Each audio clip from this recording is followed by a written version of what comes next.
اور یہ اعلان کرا دیا گیا کہ اس سال خزانہ رعایت پر دستیاب ہے۔ ہم نے اپنی طرف سے تمام تر اخراجات بادشاہ مصر کے پاس جمع کروا دیے ہیں۔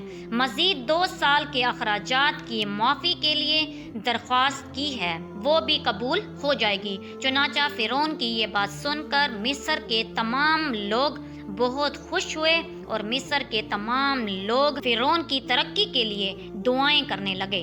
چنانچہ مصر کے لوگ فرعون کے اس عمل سے بہت خوش تھے، اور چند دنوں بعد اللہ کے حکم سے مصر کا بادشاہ مر گیا۔ چنانچہ اس وقت مرنے والے بادشاہ کا کوئی وارث نہ تھا جو اس کے تخت پر بیٹھتا، جو اس کی بادشاہت کو سنبھالتا۔ اس طرح مصر کے بادشاہ کی تدفین کے 3 دن تو عیادت کی گئی۔ چوتھے دن مصر کے تمام تر عالم، فاضل، قاضی، مفتی، غریبہ، چھوٹے بڑے سب بادشاہ کے دربار میں حاضر ہوئے اور کہنے لگے کہ بادشاہ کے تخت پر کس کو بٹھایا جائے، کیونکہ ملک بادشاہ کے بغیر ادھورا ہے۔ چنانچہ اس وقت مصر کے لوگوں نے فرعون کی یہ نیکی دیکھی تھی۔ فرعون نے 3 برس کا خزانہ مصر کے لوگوں کو معاف کروا دیا تھا، اور ان کی اخراجات 3 برس کا پیسہ اپنے پاس سے جمع کروایا تھا۔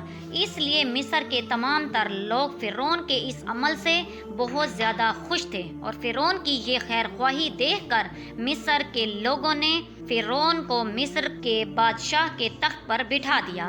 اس طرح فرعون مصر کا بادشاہ بن گیا۔ اس وقت لوگوں نے یہ خیال کیا کہ فرعون بہت اچھا انسان ہے، پر ہماری رعایا کا بہت خیال رکھے گا، اور اس طرح فرعون مصر کے وزیر سے مصر کا بادشاہ بنا۔ تو اس نے اپنے دوست حامان کو مصر کا وزیر مقرر کر دیا۔ فرعون مصر کا بادشاہ بنتے ہی اپنے دوست حامان سے کہنے لگا کہ اب پورے مصر میں ہماری بادشاہی ہے، ہم جو چاہیں وہ کر سکتے ہیں۔ اس وقت فرعون نے حامان سے کہا کہ اب کوئی تدبیر نکالو کہ مصر کے لوگ مجھے اپنا خدا ماننے لگیں اور میری عبادت کرنے لگیں۔ اس وقت حامان نے فرعون کو مشورہ دیا کہ مصر کے اندر یہ حکم جاری کر دیا جائے کہ جتنے بھی مصر کے اندر علماء دین تدریس کر رہے ہیں وہ ختم کر دیں، تاکہ آہستہ آہستہ یہ لوگ دین سے دور ہو جائیں اور دین سے بالکل باخبر ہو جائیں، اور دوبارہ آنے والی نسل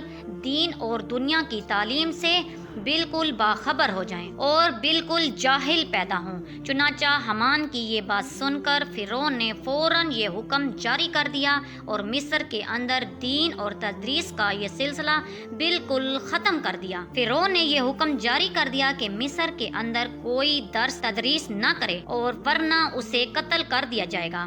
فرعون کے اس حکم سے مصر کے لوگوں نے قتل کا سن کر دین اور تدریس کا سلسلہ ختم کر دیا، اور اس طرح مصر کے لوگوں نے بالکل پڑھنا لکھنا چھوڑ دیا۔ چنانچہ اس طرح دین اور تدریس کا سلسلہ ختم ہونے کے بعد وقت گزرتا گیا۔ وقت کے ساتھ ساتھ تمام لوگ جاہل بن گئے اور علم سے دور ہو گئے، اپنے حقیقی خدا یعنی اللہ عز و جل کو بالکل ہی بھول گئے۔ اس وقت مصر کے لوگوں کی یہ حالت ہو گئی تھی کہ وہ جانوروں کی طرح جاہل بن گئے۔ اس وقت فرعون نے ایک چال چلی اور حکم جاری کیا کہ مصر کے لوگ اپنے اپنے گھر میں بت بنا کر اس کے سامنے سجدہ کیا کریں اور اس کی پوجا کیا کریں۔ چنانچہ فرعون کا یہ حکم پاتے ہی ایک قبطی قوم جو کہ کثیر تعداد میں تھی، انہوں نے بتوں کی پوجا کرنی شروع کر دی، اور آہستہ آہستہ بت پرستی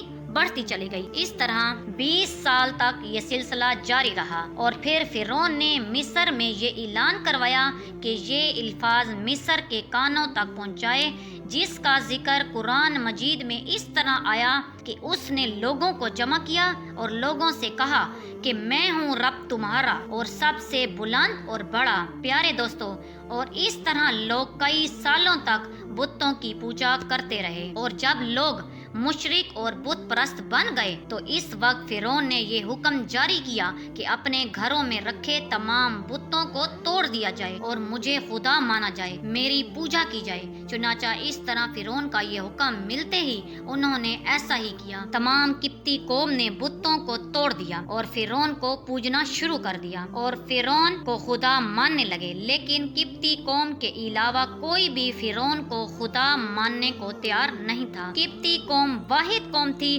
جو فرعون کو اپنا خدا مانتی تھی اور باقی لوگ اللہ کی وحدانیت پر یقین رکھتے تھے اور اللہ کو اپنا خدا مانتے تھے۔ اس وجہ سے فرعون قبطی قوم پر بہت مہربان تھا اور بنی اسرائیل کے مسلمانوں پر طرح طرح کے ظلم کرتا تھا، کیونکہ بنی اسرائیل کی قوم حضرت یوسف علیہ السلام کے دین پر تھی، اور اسی طرح فرعون ان کو ذلیل کرتا، ان سے بھاری بھاری کام کرواتا۔ اللہ تعالیٰ سے دعا ہے کہ اللہ تعالیٰ اپنی فرما برداری میں زندگی گزارنے کی توفیق عطا فرمائے۔ امید کرتی ہوں آپ کو میری ویڈیو اچھی لگی ہوگی۔ اسی کے ساتھ مجھے دیجیے اجازت، ملتے ہیں کسی اور اچھی سی ویڈیو میں، تب تک کے لیے اللہ۔